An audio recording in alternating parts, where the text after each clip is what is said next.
Hey, good day, everybody. Welcome back to our Working Together series live with Rabbi Karmi Ingber. We're just waiting for the rabbi to show up in the Zoom room. Just having a chat with some people there with the NETIV group. Let's jump right in and say hello. Just coming into the room. Yeah, James, well, Rabbi, oh, there you are. Rod, you're go. live on the air. Well, I was just going to say, while the rabbi is getting his camera straight and his microphone on, I just wanted to say I really appreciate all the hard work you do, Dan, to make this happen every Sunday and to get it on so many different platforms. You're doing an outstanding job. It's been crazy. Like I was saying, Rod, I've had to deal with about 200 AI-generated false copyright infringement claims, and I have to write out a dispute for every one of them. And it's just it's work on top of work. Yeah. Even our last week's class, I had like 4 companies make copyright claims against, and I got a dispute. Wow. Of course, I win the disputes, but it's extra work on top of work. Oh, absolutely, and it'll take you days to go through that. Wow. Yeah. Wow. Sorry to hear that. Well, when you try to give inequality, they just, AI is, it's the negative side of the AI for sure. Mm-hmm. When they're using it as a weapon to, mute, it's almost like censorship. But, Rabbi, so good to see you're with us. Here there's a bit of a reprieve in Israel right now, and we hope all's well with you, and we're going to turn the class over to you, sir. This morning, we did wake up to a siren. This morning, 6:30 in the morning, I was sleeping, and the siren went off. The Houthis had sent something over, and we woke up in the middle of, to a siren, jumped into the bomb shelter. That was this morning. So, the ceasefire is an interesting way to put it. Yeah.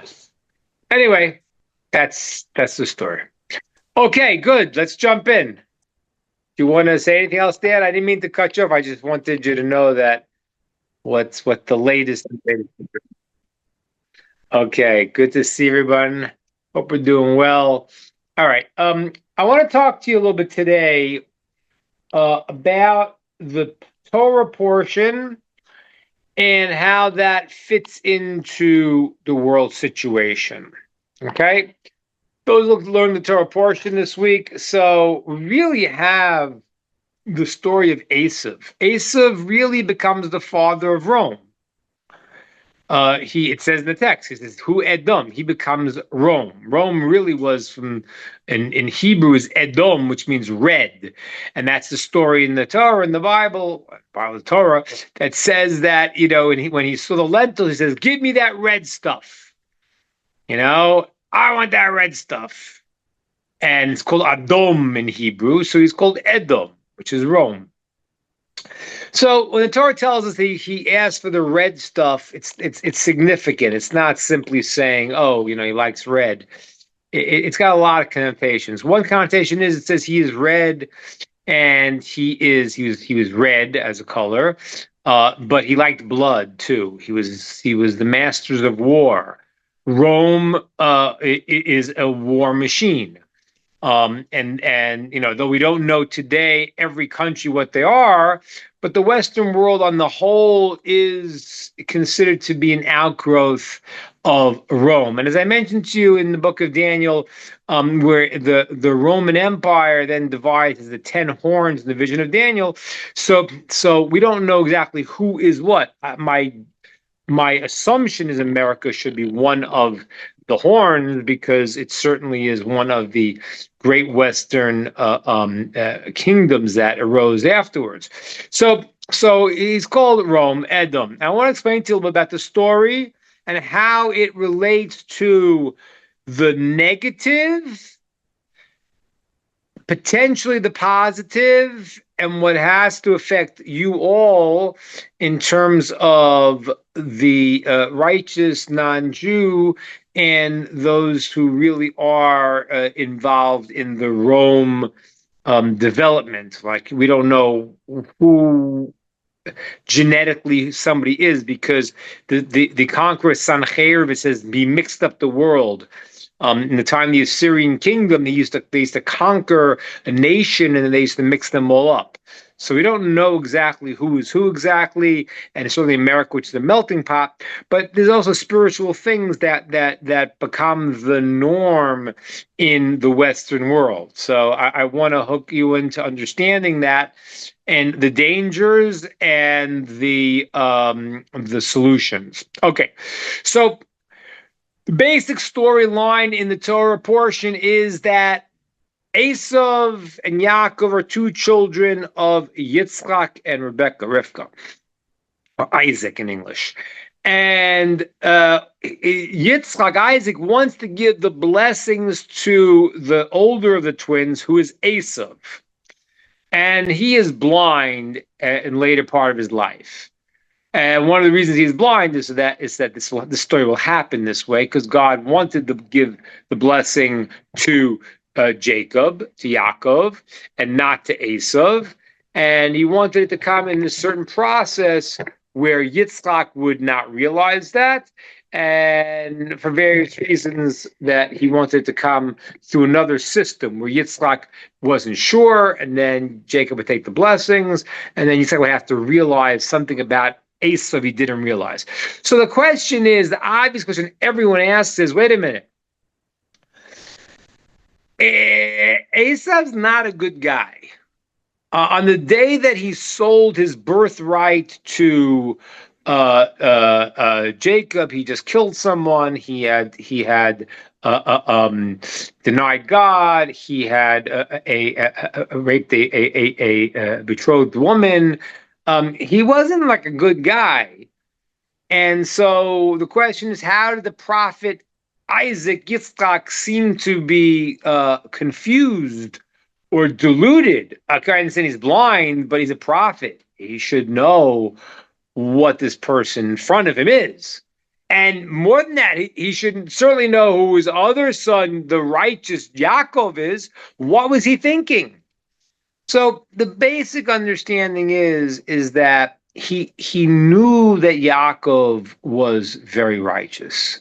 He knew Esau was flawed. But God hid from him how flawed Esau was. And he saw the qualities of Esau, and he wanted to bring them out. And he wanted to make a partnership with Yaakov. They together would be the Jewish people. That was Isaac's plan. But God hid from him that Esau really didn't want that. He had sold out, and that was the indication that he sold his birthright before, which years earlier, which Yitzhak was not privy to, didn't know that, but that was the symbol that he realized then that no, Esau is out. Esau is not, he does not want to become part of the Jewish people. But the plan was to make, it's unbelievable. The Roman Empire, which was the antithesis of the Jewish people. As I mentioned to you before, the most converts happened proportionally in the time of the Roman persecution, because people saw the cruelty of Rome and the kindness of Judaism, and the stark contrast between the gladiators and feeding people to the lions and the cruelty. It struck people that there is goodness, there's righteousness in the world. They're important, as opposed to the slave and the downtrodden in the class systems that existed in Rome. So. But imagine if the Roman Empire was actually a righteous structure that was the other half of the Jewish people, and they listened to the Torah and how to act. That'd be amazing. I don't know what it would look like, but a world where the superpower that took care of all the business would be a really holy Roman Empire, not what it was, but a really righteous empire, and that was structuring the world and getting everyone in the world to be part of the mission. And the Jews would be learning Torah in the land of Israel. That's what they would do. But they would all be one people. That's what Isaac wanted. But Esau really had sold that out. And I want to explain to you a little bit how he sold that out. And this is going to be a little bit of a understanding into something you got to watch out for. You got to really watch out for this, because this is one of the great challenges of Esau, and he failed at this. So those people who are, living in a society that is considered the Western world and considered an aspect of Esau, have to be careful that they don't get caught into the negative Esau, which could have been good, but he wasn't personally successful. Understand what this is. So I mentioned to you before, Esau saw the red lentils and says, I want that red stuff. Now, it's very significant because he was very affected by the externalities. So much so that it says that he fooled his father with his mouth. He asked his father questions that would indicate he was really righteous when he wasn't.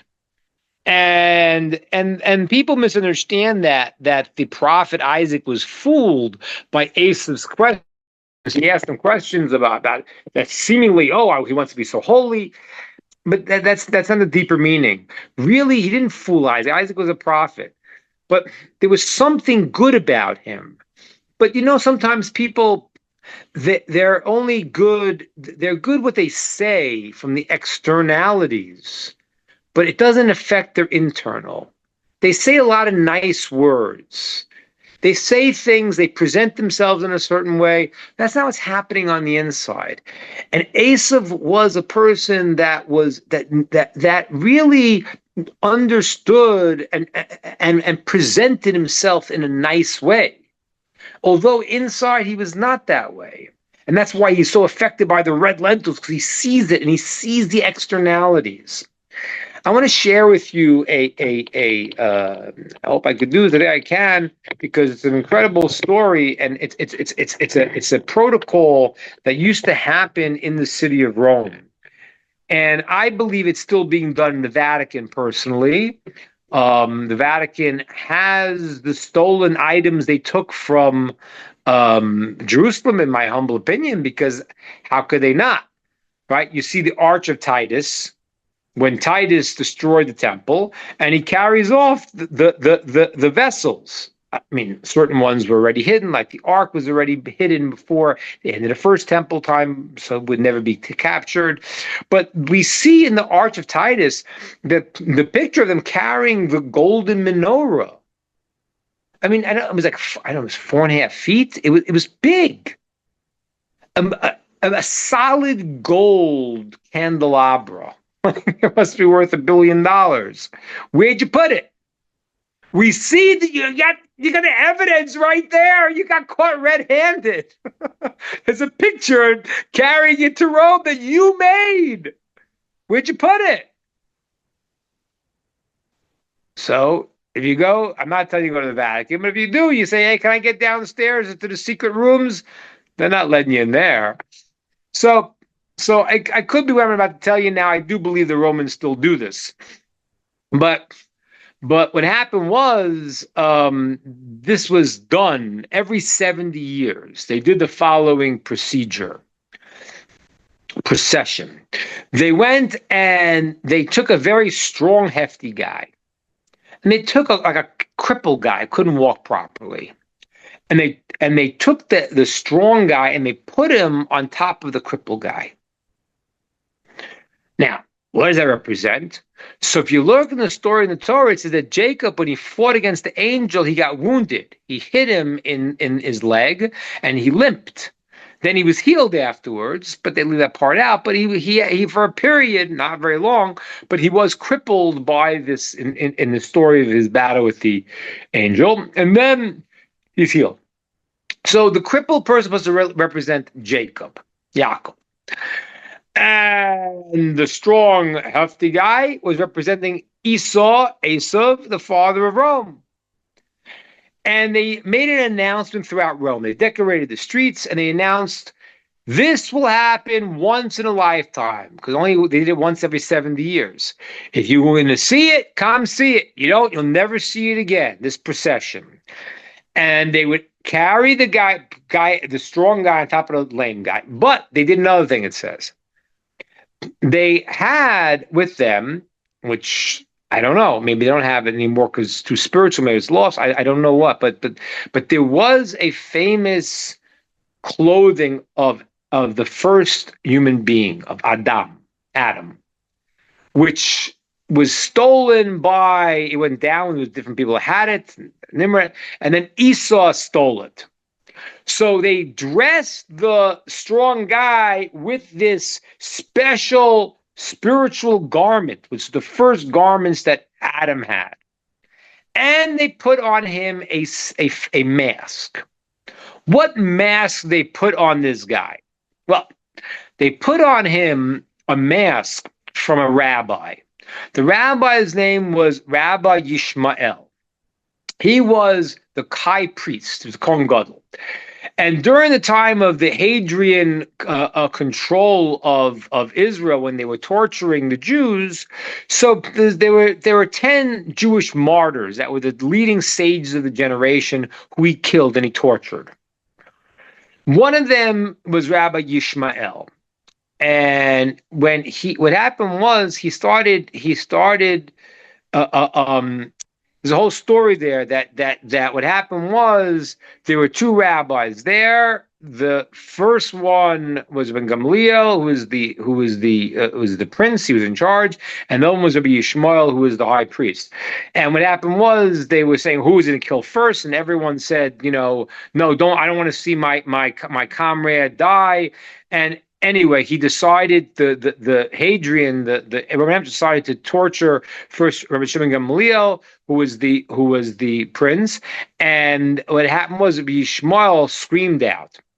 The daughter of the Caesar of Hadrian came down and saw Rabbi Yishmael and said, "He's so beautiful. Please, Father, spare him."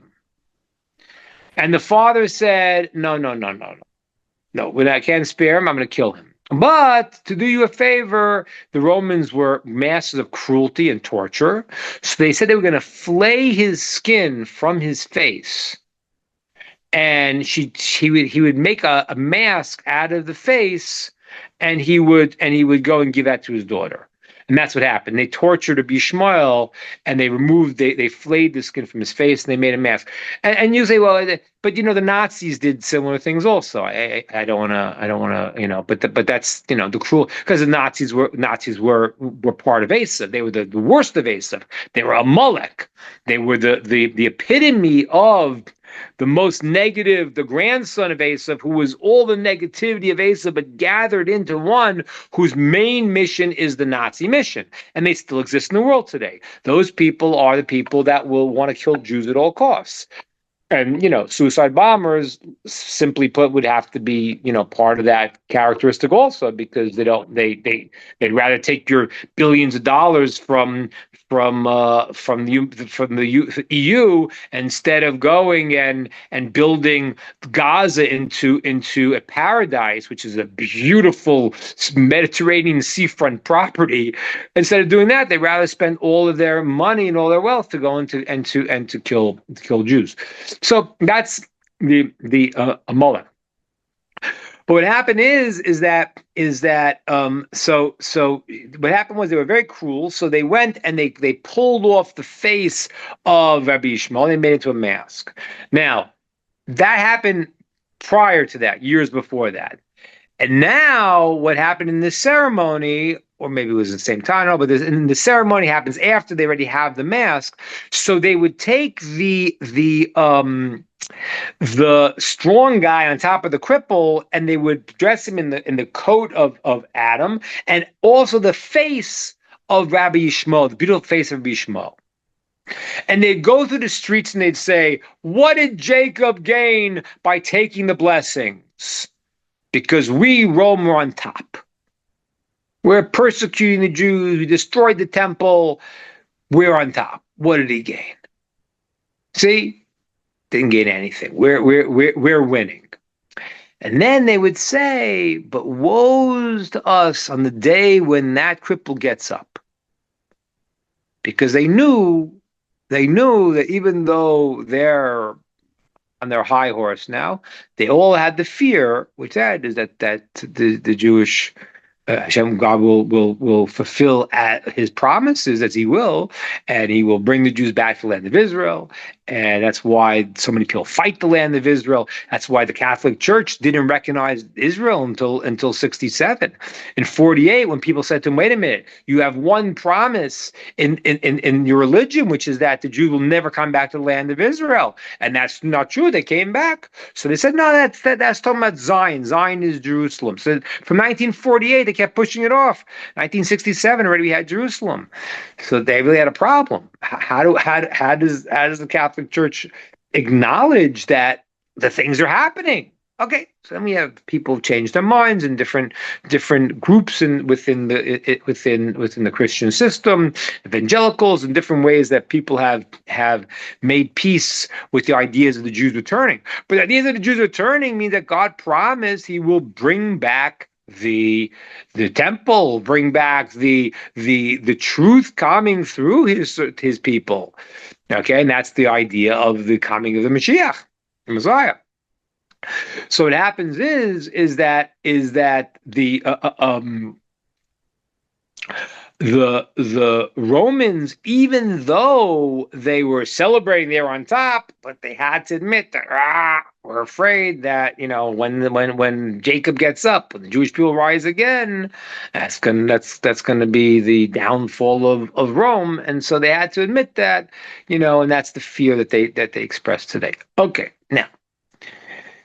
now it's a very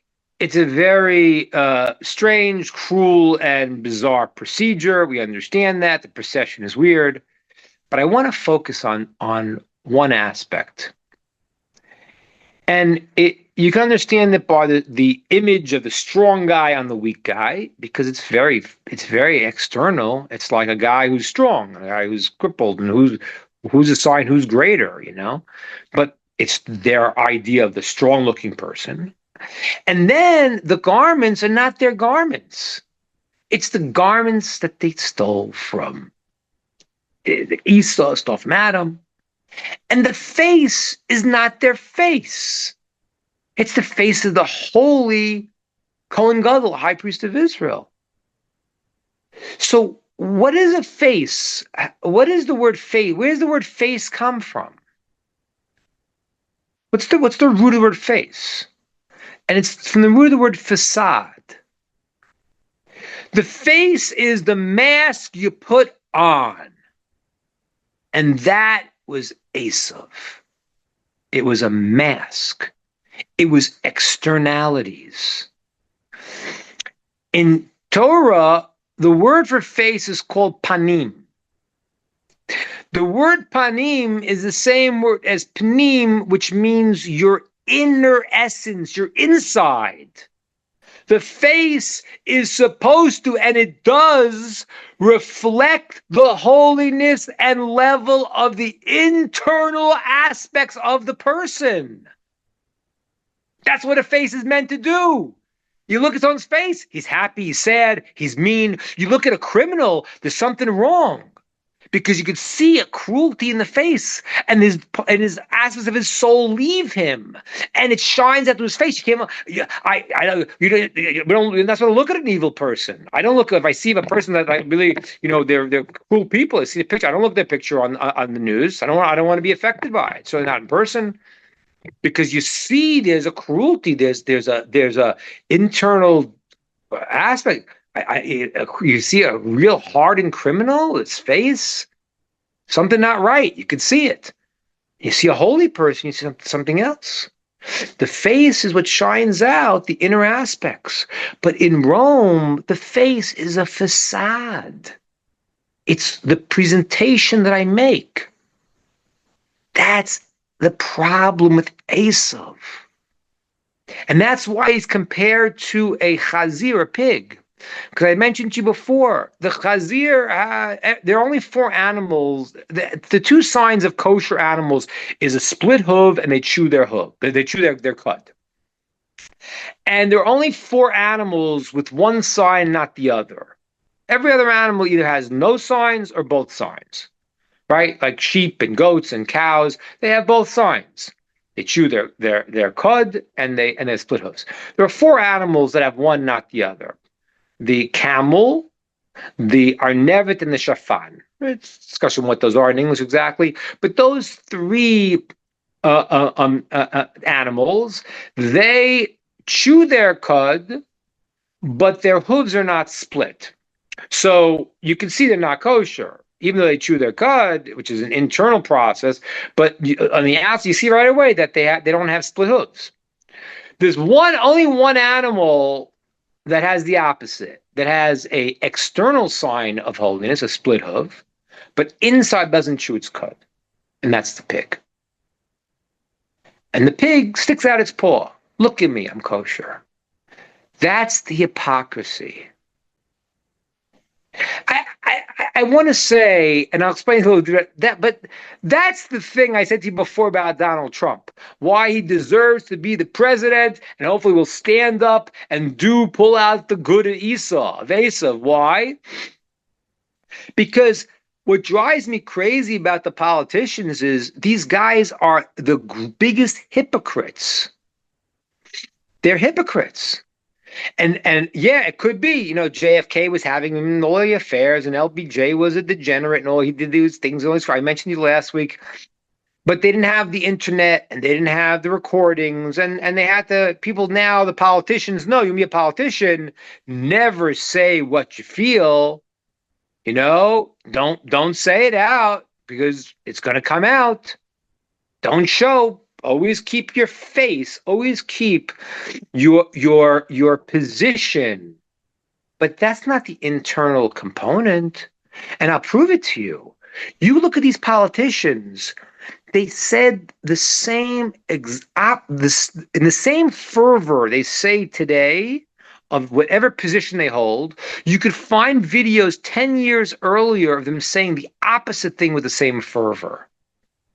Illegal immigration is the worst thing in the world. And today it's like, we need them. Now, okay, people can grow and they can change their opinions. That's fair. But I don't believe that's what's happening. I believe what's happening is that there is no internal content. It's whatever the accepted norms are of the society I must go by, which 10 years ago was illegal immigration was bad. Now it's good.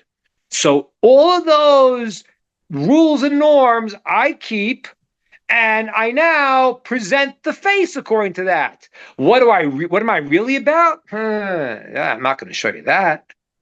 That's hypocrisy. That is the greatest danger. And that's one of the reasons they can't stand Donald Trump, because he comes along and says, listen, this is what it is. I don't care if you like me or not. Wait a minute. How dare you go against our accepted rules? We are gentlemen. When we go and we cause a revolt in another country, or we go and we put you on trial for some accounting error and sue you for $500 million, it's because we love laws. Oh my gosh. Really? Really? So these people so Donald Trump, I said, tell you last time, he's not the king of Israel. He's not the holiest man. He's got his shortcomings, he's got his good traits, he's got his bad traits, but he tells you what he says. Hey, we'll make you the president just because of that. Just because you're the first guy of a politician who says, listen, this is what I think. This is what I believe. This is what I do. You don't like me, you don't like me. Am I okay? This is what I feel. I feel the other guys, no, the play, It's like I always wondered, they have. I don't know. There were those who follow football. I don't know, because I don't want to cast aspersions on anybody. But some of the great quarterbacks, when they were talking after the game, it was like they would talk about like their offensive line, and they would talk about their great receivers, and they were very, very humble. And you didn't know if they were like prepped before, like nobody wants to hear you saying how great you are, or they're really humble, you know. And then you hear these guys talking about how great they are, like, and you're disgusted. So I don't know when they're humble, if they're really humble, if they're pretending that they're humble. I don't know. But those that are sensitive, no, people don't like to hear that. So okay, so good. If you're honestly humble, you're honestly humble. If you're not honestly humble, maybe if you want to try to be, it's a good start. But when you're faking, you're all outside. That's the problem. That's what happened to Esau, and that's why he became so bad. Because what happened was that Isaac was trying to make him part of the Jewish people. He was saying, take your externality that's good and attach it to the internal function of the world. Your brother Jacob is learning Torah, and he is totally hooked in. Now you get the outside world to be subjugated to an internal holy vision. But what he did was he switched the external and said, this is what's important. And that made him end up being the ultimate liar and really creating the break where he breaks from God, because now that I don't need the internal life system of the world, I just make my rules and make my facade. It's the ultimate idolatry. It's not real. And we're creating it, and we're God, and we're going to figure it out. And as God stays out of the problem, we'll solve this and we'll solve that, and we'll send you to the moon, whatever it is, because it misses the source of existence. It creates a facade. That's what he did. And then when Isaac realizes, I wanted to claim, I'm not going through it now, but when they claim that if you look at the words, what Isaac was doing, he was trying to then just make him a righteous non-Jew. He was trying to make, okay, you're not part of the Jewish people, but be a righteous non-Jew. He said, on your sword you will live. What do you mean live? Live by the sword? We know that whenever the Torah is talking about life, it's talking about real life. How can you live on a sword? Sword is a sword. You know, the temple was not allowed. You could not use iron in the temple. Nothing. There was no iron in the temple. There was gold. There was silver. There was copper. There was no iron. You couldn't even use iron to build things in the temple, because the iron, which is in the book of Daniel, is the symbol of Rome, is the sword that kills people. So how could he live by his sword? Sword is death in a spiritual sense. And the answer is because that's who he was. And if he would use his power, even when he rejected being part of the Jewish people, but he would use his power now to bring out, with his power of the sword, to bring out holiness in the world by assisting Yaakov in his mission, he would attain life. And that's really, if you look at Isaac's second half, the brachas he ends up giving Esau, that's what he's really hoping. He's hoping, okay, he didn't want to be, I wanted him to be part, he's not. But now, at least, I want you to go, and I want you to connect to the mission. Connect to the mission, which is really what we talk about for Bnei Noach. It's really connecting to that mission. But to do that, you got to say, okay, I might not know, all the commandments. I might not know all the things in Torah, but I know what's valuable, and I want to attach to that. Instead of the hypocrisy of creating a facade of society and making that your religion. And if you don't believe me, just look at the I mean, America's kind of waking up from it, but there was a new religion for 4 years in America. It was a religion, and it still is a religion for many Americans. It's called wokeism. It's a religion. Why is it different than a religion? This is what, you go to jail if you say something anti-woke, they put people in jail for it. This is the highest belief system of what the values was of America. and this is what you and you had to accept it. And many people shut up and didn't want to say anything against it because I don't want to lose my career. So they make a religion, and then imagine if everyone in the world or everyone in the society buys into it. And now that's what was happening. America was really trying a new religion out for the past 4 years called wokeism, and it got half the country. And now, even though the overwhelming victory, and it was a victory for Donald Trump, but it's what, like 52%. This is like not like a 99%. That means you got over 4% of the people who still have these other ideas. But whatever it is, I don't care what the religion is, wokeism, this is and thatism, it doesn't matter. It's all man-made protocols which don't affect the real heart and soul of the person, and everyone goes along with them. And that is now the soup du jour. And really, the internal part doesn't have to change. You just got, I find it funny. I've seen this type of thing. I don't know why. One time I clicked on something. I got something in my email about the Beatles. So I like the Beatles. So I clicked it. Now, with whatever, what do they call those? I forget what it's called. What it's called when they have a computer reads the algorithm, right? The algorithm now is like every day I get all this Beatles stuff. I don't try to look at it. But what happens is that I forgot what I was saying. What did I say? Oh, I lost my point. Sorry.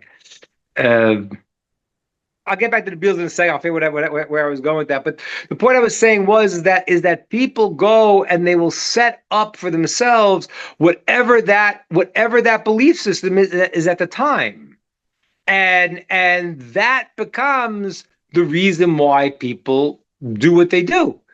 So now it could be this system, it could be that system, it could whatever way it is. But it becomes its own idolatry. That's literally what is going on with Esau. I'll get back to that because I don't remember where I was going with there.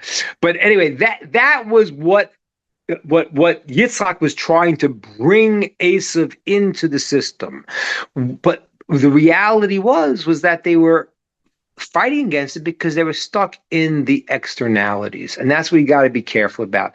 A person can be do the right things for the wrong reasons. That's okay if you're trying to get to the goodness. So you could try to, I'm not there yet and I'm trying to get there. So that's fair. It's fair. It's called in Torah. You're allowed to go and do something that's not with the greatest intention if your purpose is to get to the good intention. But when your purpose is to stop there and to be a phony about it, then it becomes really idolatry because it becomes something else, becomes cut off.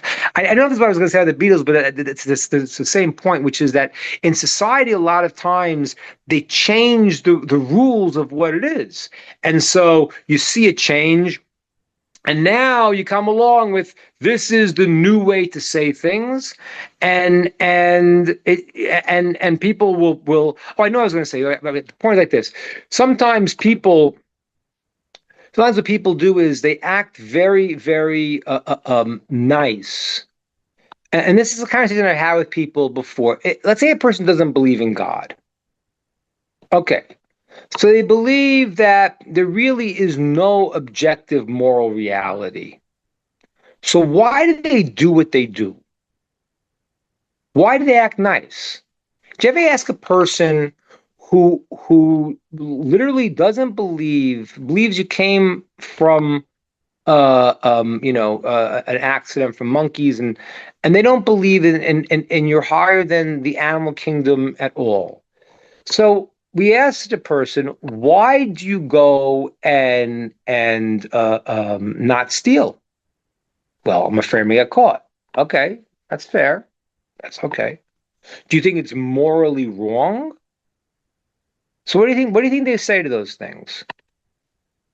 Guy doesn't believe in God. I say to him, why do you not steal? Let me put the question a little better. This is what Nietzsche said, and this is what Hitler took on as his belief system. If we are animals, and we are just evolved animals, then the lion kills the lamb. He doesn't go and say, I got to help the lamb and make a social program for him. So why, if you believe that, why do you act? Is there any moral reason you do what you do? So I'm sure you're all familiar with the answer. Well, what do people say when you ask them this question? They have a standard answer, right? You understand the question because it's very uncomfortable. It's very uncomfortable to ask a person who doesn't believe in God, well, do you believe it's bad, it's evil to murder? They will all want to say, yeah. But the problem is, well, why? The lion kills the lamb. Hitler killed Jews because he said they were vermin. And therefore he said he was justified. What stops a person from the most heinous actions that they could do because they're an animal? I'm serious. I'm answering the question. Someone answer me this question. What would somebody say who says they don't believe in God? Which in America now, I don't know what the number is. It used to be low. It used to be like less than 20%. I imagine it's much higher now. But if somebody doesn't believe in God, so why, and they believe they're just evolved from animals, why, and there's no, therefore, moral, objective morality, because how could there be? Who decides the objective? It's subjective.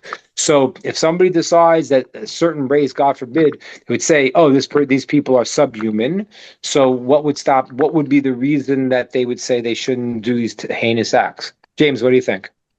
I could give you a Lockean John Locke answer. Please. His philosophy was, if we're gonna live together, you're gonna need to give up a little bit of your freedom to have a greater freedom. In other words, keep your stuff. You can keep some of your stuff, but not all of it. Right. So the social contract, essentially. Yes. Right. Yes. So what's the problem with the social contract? And this is the answer that everyone gives, whether they know how to quote Locke or not. But what's the fallacy with that argument? You have bandits. Not only have bandits, but the bandits are not morally wrong because they don't. I didn't want to sign into the social contract. That's what Hitler said. Hitler said, "Wait a minute. You go in the social contract when you want to be part of the contract." But if you're stronger, you're the Ubermensch, the Superman, you don't want to be part of the contract. The lion doesn't become a contract with the lamb. The lamb wants to be a contract. So lamb has a contract with the goats and with the horses and whoever else feels they're gonna gain. But if you don't feel you're gonna gain, then why would you go in the contract? You're not bound by it. And this is the part they can't handle. Because at that point, you can't tell them they're morally inferior. You could say, we're going to force you to be part of the contract, whether you like it or not. Okay, that's what the police are for. So don't defund them for all the people not part of the contract. But what that means is that at this point, the society is dictated by the norms of whatever the society sets up at that point. And the people inside of it, what they're really about is fake. And that's what I was saying with the Beatles. It came back to me. So people asked the question on the thing. So it's kind of stupid. Is this really guy a nice guy? I forgot who it was. Was Linda McCartney really nice? I forgot what it was. Something stupid. Nice. I'm thinking to myself, what is your definition of a nice guy? Tell me what it is. Because the person asking it is certainly a nice guy. So I had this people all the time. I say, the guy, hey, you're a nice guy. What do you do that's nice? I don't trip old ladies. I don't trip them when they're crossing the street. I don't hurt small farm animals. What do you actually do? Everyone who thinks they're nice, what proactive things are they doing? We say you must go and do good actions every single day. So I can list for you the things that we do in our day.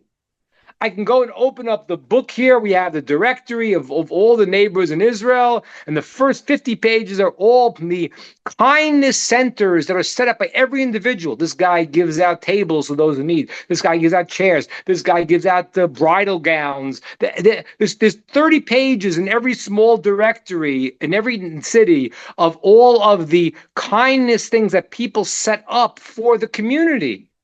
But if you're not proactively doing that, well, you decided you're nice. And I don't know if you can give me a list of all the good things you did, but you think you're nice because you follow the rules of whatever you think are the rules. Comes along Donald Trump and says, I don't accept your rules. What? How dare you? You don't accept our rules? What do you think you are? That's why he's the president. Because the only guy that could lead is the guy that says, I'm not part of the masses. As I told you, the end of the day is the leaders have the face of a dog. Why? Because the dog, one of the reasons is when you walk your dog, he runs in front. And then when you turn the corner, he realizes, the master turned the corner. The people are now woke. We gotta do something about this, So the dog now realizes he turned the corner. He catches up with the master, but what does he do? Then he runs in the front like he's leading again. So the generation, look, what's the latest? What's the soup du jour today of the rules of morality? And but you don't, because it's an external thing. And that's the problem with Esau. That's the problem. He was the pig that putting his paw out. He had goodness in him, and his father wanted to make a partnership. He's part of the Jewish people, and Rome would be a really holy Roman Empire. He didn't want that. He says to him, still, you have what to do. You have what to do. You could be part of the panemius, inside. The internal component is the Jewish people. That's what their job is. The job is a 24. And again, it's not a haughty thing. A person wants a job. A person wants 24/7, 13 commandments. First thing you do when you wake up. We had the question when the siren went off today, because the first thing we do when we wake up, we have to thank God for waking us up. So did you say that? You go to the bomb shelter first. That was so because the job starts the first thing in the morning, ends at night, and so a person wants to do that, the person can convert, but doesn't want to do that, but they have to connect themselves to that mission. That's what the Ben Noach wants to do. That's what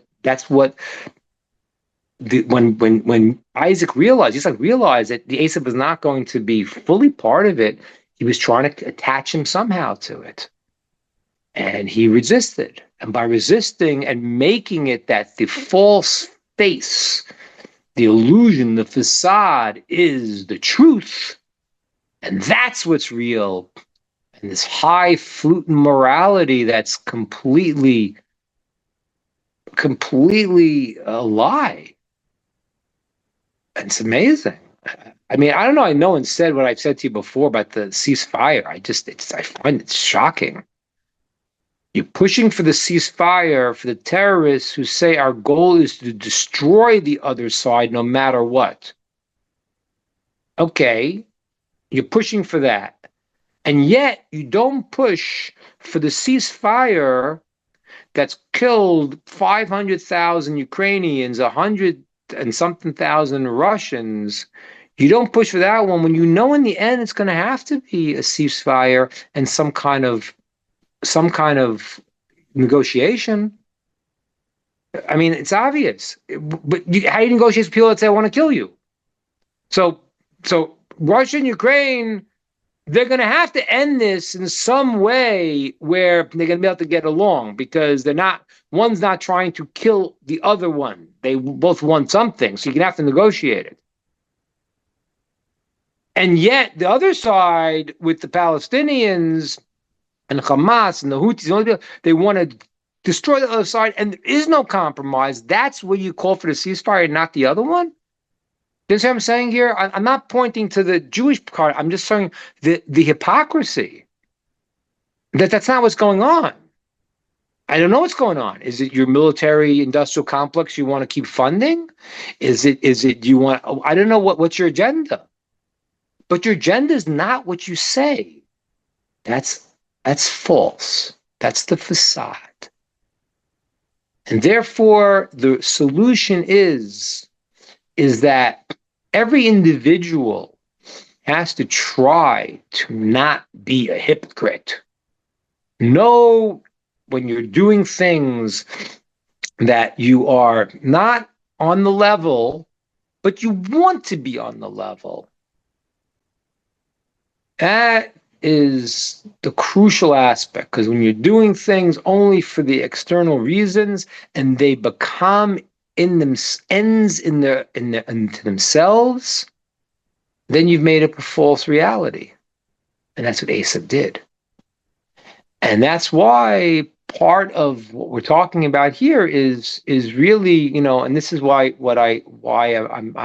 I'm doing this is really because I think that, in the world right now, there is a division. There is a waking up of the aspects of Esau. Esau is called the Chazir, the pig, but the Chazir also means to return, because he could return the aspects of truth to their place. He could admit what's right. He could bring it back in. And it's not necessarily all of Esau, because we see that there are like the grandson of Esau, which is a Molech, who just will kill the Jews at all costs. But those who want to be connected to beauty, truth, and goodness, connected to God, want to connect to the panemius, the internal component of the world, in whatever way. Right, Tova's got it exactly right. So that's what's happening, and that's my thought, and I agree with what Tova just wrote. The idea of being waking up from the wokeism is good. Again, it doesn't mean people are necessarily on the idea of truth, but the wokeism, the reason why I pick on that as opposed to all the other false philosophies is just because it became so absurd.